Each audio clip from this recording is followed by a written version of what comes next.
This is the euro dollar on the 60 and I'm involved with a triangle.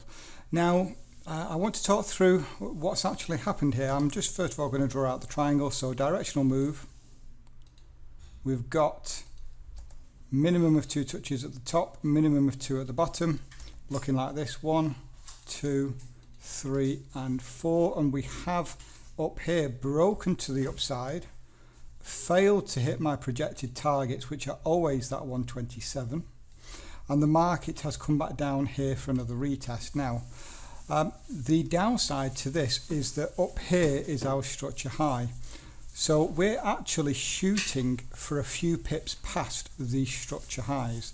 Now for me that's absolutely fine, because what can happen is we can come up to retest the very highs and spike through those highs. If targets were significantly further away, that might cause a problem for me. But because we are shooting past structure highs anyway, I do want to be a little bit more conservative with the entry. So if I just drop to the 5, now I am going from the 60 to the 5 minute then, we've actually formed a double bottom. And I'm just going to put a structure level on just here. You can see that double bottom. It did have the RSI confirmation. More importantly is just here we have a break above close above the V point. So I'm actually using then a 5 minute double bottom to get involved with the 60-minute trade. Usually that would be a 15-minute double bottom I would need. So I've been quite aggressive here with it. So in order for me to do this, I do need a better reward to risk, and that's exactly what I've got, because this has a lower probability because we are dropping down several time frames here. So let's just do the whole higher time frame analysis, starting from the dailies. Overall I'm looking short here, but the market is pushing its way up to this wick. Go to the 240, not a great deal here. That move higher, a pullback. What I am looking at is this lovely 3-bar reversal we've got just here. You can see that we've got a doji followed by a big momentum higher high, higher close candle.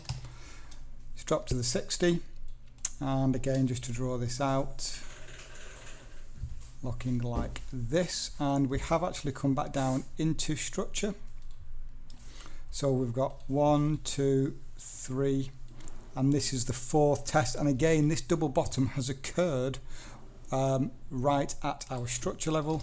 It's dropped to the 15. And you can see there, here now on the 15, we have put in a higher high, higher close. Let's go to the 5. Wouldn't surprise me if we pull back here for what's called a 2618. So we throw a fib on. You buy the 61.8 fib. I haven't done that. I've simply entered here aggressively because I have pretty much a 2-to-1 reward to risk. Let's go back to the 60 and throw that fib back on, and again looking for that 127, and I'll work out the reward to risk.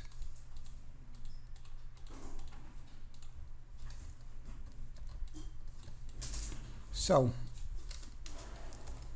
we now have, in terms of risk, stop goes, I've actually gone 280 hours below the low here because it's only a 5-minute double bottom. I am front running targets by 2 pips, so 16 pips for 31. And we're back for the update on the euro dollar, and this was a losing trade. However, it was only for a small amount. 5 minute, I was on the right time frame to start off with. So I bought up aggressively using a lower time frame double bottom. And this is how the market was looking. We'd actually put in a break above close above here, looking very sexy, and then as we moved right, I was monitoring this and we were failing to go higher. We'd come down here for another test, watch what happened, and then we went up again, and again we had come further lower. So what was happening here, and I see this time and time again because I do work these patterns, we were putting in a triangle, and so at this point, because we'd failed to make new highs and we were actually making lower highs and we were coming down to test this lower level, I actually reduced my stop down. So I took a loss here for about 6 pips. I need to double check. I haven't confirmed it, but I think last night it was about 6 pips. And then what happened is we did actually break out there. So took a small loss on that of 6 pips. Very happy with that because 6 pip loss instead of 16.